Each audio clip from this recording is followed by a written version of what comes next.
Curso de Psicología para la Autorrealización. Preguntas y respuestas. Pregunta. Yo entiendo que haga lo que haga, y por muy simple que sea, he de estar centrado en lo que estoy haciendo. Respuesta. No, porque mira, ese estar centrado en lo que uno está haciendo quiere decir poner toda la atención e interés en la cosa que uno está haciendo. Y lo que yo estoy queriendo decir es que has de poner toda tu atención e interés en ti, que estás haciendo la cosa. Pregunta. O sea que tengo que estar consciente de lo que estoy haciendo. Respuesta. No, de ti que estás haciendo eso. Por ejemplo, ahora eres tú que estás mirándome, pero realmente, ¿estás mirando desde donde tú eres tú mirándome? Esa es la cuestión.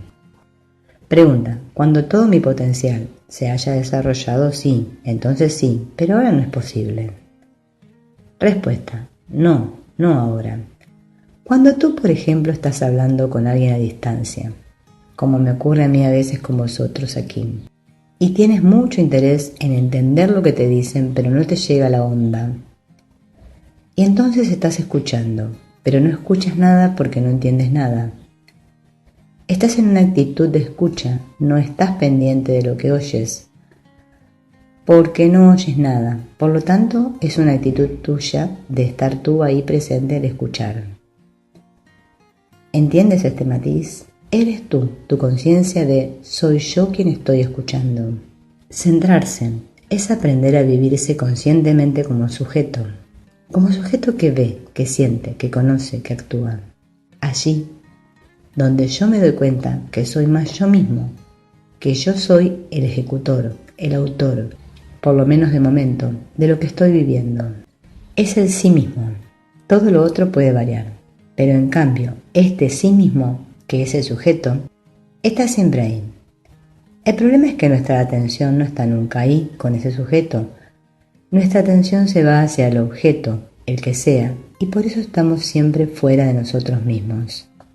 El ejercicio de centramiento es un exigirse, el estar allí donde uno es uno mismo y desde allí vivir. Pregunta.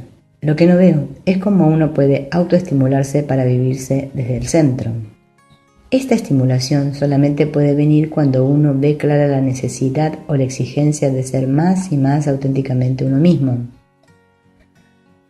Cuando uno se da cuenta de que lo fundamental, lo esencial, no es lo que hago, sino el sujeto que está ahí viviendo eso. Porque este sujeto es la base, es la raíz, es el común denominador de todo lo que podemos vivir y experimentar en la vida. Es lo único que podemos llamar auténticamente yo. Todo lo demás lo confundimos con el yo, pero no lo es. Mis ideas, puede haber ideas muy importantes para mí, pero siguen siendo mis ideas, no son yo. ¿Quién es el que está viviendo estas ideas? Ese quién es más importante que las ideas mismas. ¿Quién es que está sintiendo amor o tristeza o lo que sea? Ese quién es más importante que lo que siente, porque lo que siente varía. En cambio, ese quién no varía. Siempre es idéntico a sí mismo.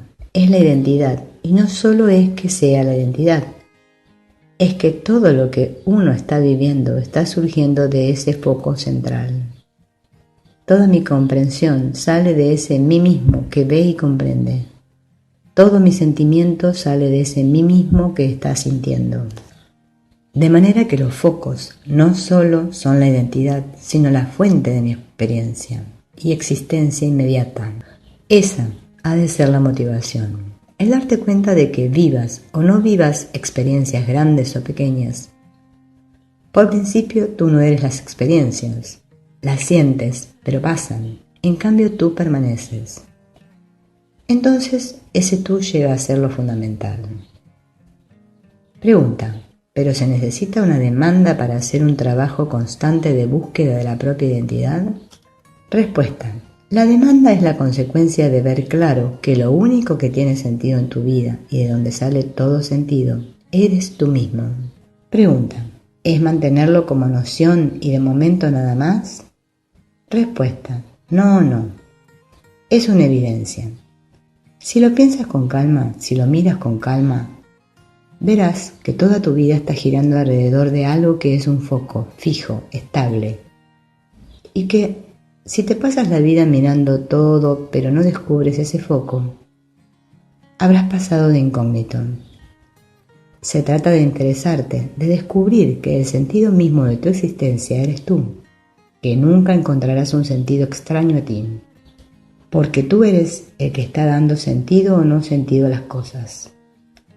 Por esto, el sentido base u original eres tú, de donde sale toda noción de sentido, de significado, de amor, de felicidad, de realidad y de voluntad. Entonces, al ver que toda tu vida está fluyendo de ahí, cuando eso lo miras, si uno se toma el trabajo de mirarlo a fondo, te das cuenta de que lo que realmente es fundamental es esta fuente de donde está surgiendo mi vida. Si no, uno se pasará la vida desarrollando una cosa, adquiriendo experiencias, ideas, conocimientos, cosas que luego dejará todas. Lo único que uno se lleva puesto es lo que es. Y si uno reflexiona a fondo sobre esto, se dará cuenta de que si uno es medianamente listo, lo que busca es aprovechar lo que realmente es aprovechable. Preguntan: cuando nos dices que vivamos el aquí y ahora, también cuando hablas de estar despierto y consciente, cuando luego dices estar centrado, por ejemplo, ¿qué diferencia hay entre estas tres cosas? Respuesta: pues es lo mismo visto desde un ángulo o desde otro. Pregunta: o sea que el estar centrado ya incluye el estar viviendo aquí y ahora. Respuesta: claro. Cuando estás centrado no puedes vivir otra cosa que aquí y ahora. Cuando estás centrado no funciona el personaje, no puedes funcionar. Estar centrado es vivir el fondo mismo del yo experiencia, el fondo de donde está surgiendo mi capacidad de ver, de sentir y de actuar. Pregunta: ¿puedes estar centrado a medias? Sí. ¿Puedes estar descentrado? Sí. Pregunta: quiero decir, si lo estás intentando pero no estás centrado porque es muy difícil. Respuesta: entonces estás descentrado. Pero el intento es lo bueno. De entrada no se puede estar perfectamente centrado, tal como estamos viviendo, pero el intento es lo que va desarrollando la capacidad de vuelta a casa. Pregunta: yo quería preguntar si cuando tenemos que hacer lo de la actualización de las cualidades, tengo que estar centrada. Respuesta: todo el trabajo interior y exterior lo harás óptimamente en la medida que estés centrada por principio. Yo digo que es cuando uno está más centrado que va aumentando su capacidad de eficacia. No solo de cara a ser uno mismo, sino de cara a poder hacer mejor las cosas.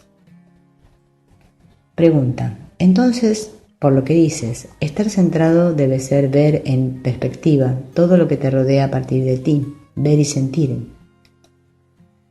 Respuesta: estar centrado es ser tú mismo, y el ver en perspectiva es una consecuencia. Has de tratar de intuir qué quiere decir ser yo mismo a la luz de lo que os estoy explicando.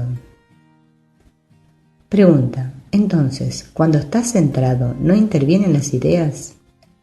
Respuesta: en el sitio donde estás centrado no hay ideas. Pregunta: entonces se distinguirá por eso. Respuesta: no, se distingue porque eres tú. Pregunta: bueno, claro, pero es que yo ahora no lo distingo porque no lo percibo. Respuesta: cuando estés lo distinguirás porque tendrás una noción de ti que es inequívoca. De hecho lo has tenido, todo el mundo lo tiene. Cuando ante una situación de peligro surge una respuesta impensada, ¿de dónde surge? Pregunta: bueno, surge del fondo, pero yo siempre creo que es de donde surgen todas las cosas. Bien, pues se trata de situarse en ese fondo. En el caso de la acción, esa que digo, del peligro de ser atropellado, es un fondo vital de vida física, pero ante situaciones en que de lo que se trata es de ver claro, será más bien de otro sitio, ¿verdad? Será del fondo de la mente. cuando se trata de una situación muy fundamental afectiva, surge del nivel afectivo, pues se trata de estar allí, de ir allí, en lo posible. Es la cosa misma la que tiene importancia. Estas ventajas, estas consecuencias son por añadidura. Una de las formas que algunos sistemas más o menos antiguos enseñan, por ejemplo, es aprender a estar atento simultáneamente a varias cosas. Cuando te obligas a estar atento a varias cosas, o te haces un lío, o no tienes más remedio que irte situando en un punto más profundo, desde donde puedes atender simultáneamente a varias cosas. Gran parte del método de Gurdjieff está basado en esto. Hay toda una serie de ejercicios que él hacía hacer para ir aprendiendo una coordinación cada vez más compleja, que obliga a situarse en un punto cada vez más profundo. Y esto lo enseñan, de hecho, todas las técnicas tradicionales de un modo u otro. Con un nombre o con otro están enseñando el ir hacia este fondo. Lo que pasa es que la mayoría trabajan con un solo fondo, y yo estoy hablando de trabajar los 3 fondos, mental, afectivo y físico. Por ejemplo, podéis por un momento tratar de mirar y de escuchar de un modo más deliberado, más consciente, dándoos cuenta de que sois vosotros los que estáis atendiendo. Yo que atiendo, yo que escucho, yo, y ver que es un alguien, algo, que desde allí se dirige la atención. Tratad de hacerlo por dentro. Por lo menos veréis que es muy distinto de cuando se está con la atención dispersa, o incluso cuando se está con la atención puesta en un objeto. De repente es como si uno se obligara a situarse, a mirar desde un punto donde yo me doy cuenta de que soy yo que estoy mirando o escuchando. Mirando en el aspecto afectivo. Yo siento afecto, pero no es solo afecto. Soy yo que estoy sintiendo este afecto. Entonces, ver en el fondo del afecto una vivencia de ser el sujeto, de ser yo sintiendo.